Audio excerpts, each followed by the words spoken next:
Mr. Vice Chairman, Sir, I rise to lend support to the resolution moved by my friend with full-throated voice.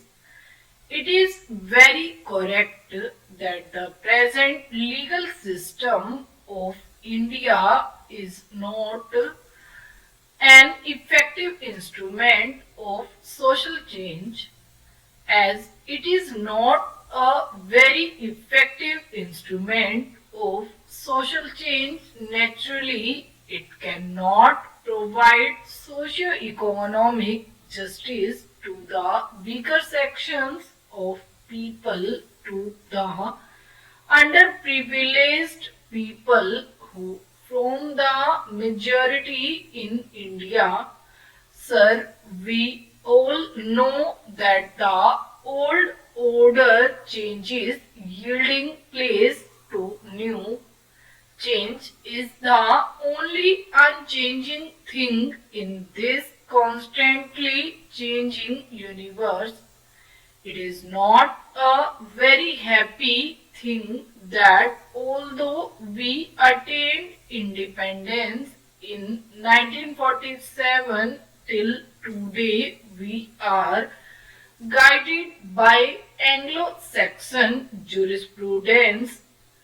We all know that India is a socialist country and goal of socialism has also been embedded in our constitution. Can you achieve this socialistic goal through the present legal system? This is my question. I am sure none can give an affirmative answer. It is a very common complaint among the poor sections of the people of India, the downtrodden masses, the toiling masses, the people who cannot pay for costly litigation, that they are very sacred of going to the court. First, they are ignorant, then they have no money, they are very poor. The court of law for them is a sort of jigsaw puzzle. Whenever they go to the court to fight out a case for the redressal of their grievances, they always have the psychological fear. What is that fear? What is the use of going to the court? If I go to the court for fight over a case, it will take 3 years to 10 years or maybe 20 years, who knows. So, this inordinate delay in the dispensation of justice is a great hurdle for the poor people who cannot fight out costly cases. And even when they go to the court, the poorer sections of people have to pay exorbitant fees to the lawyers. In the process, they lose all their property, lock, stock, and barrel, and whatever they already have. There is very interesting story. Two poor people were fighting out a case in the court over land. They had been paying fees to the lawyers for a long time. If a man gets justice for 20 years, what is the use of this? Now, as far back as 1928, Pandit Motilal Nehru laid great emphasis on judicial reforms, and in the 50s also of the chip the old bloc, Pandit Jawaharlal Nehru harped on the same string. Now, when people go to the court day after day, they have to wait and why, because some of the people do not know the actual procedures. Some people are afraid of going to the court, and poor people have got a sort of sentiment that these courts are meant for the rich people, for the affluent section of the society, for people with rest and fortune, and it is not meant for the poor.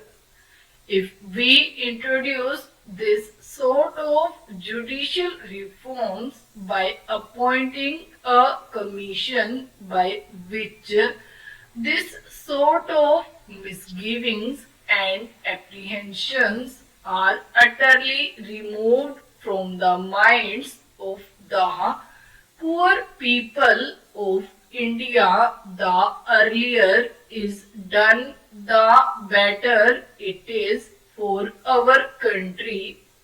Now, when we speak in terms of separation of powers of the executive, the legislature, and the judiciary, all the pundits and all the scholars take part in this sort discussion and debates, and all of them lay great emphasis on the separation of the judiciary from the other two. There is a great reason behind it. It is very important to know that the judiciary must be kept separate from the executive and the legislature, but the judiciary must be free not in words but in reality. The judiciary has got to be free. Now, our beloved Prime Minister has introduced the One New program. There are many schemes under this program, and I have found that under this new program, lands have been distributed free to the landless people. But what happened the moment the Jama regime came? All the landlords came, swooped on them, and took away the lands, and those poor people did not get any justice anywhere. So, if justice remains just on paper, if justice is not carried into the field to the poor people of our country, what the value of this justice? I do not find any meaning in it. So, justice has got to be made effective, substantial, and cheap, and its dispensation must be very, very fast. Now I have gathered this knowledge that the National Law School of Bangalore has recommended that the law court should be for 5 years. I do not understand the reason behind it.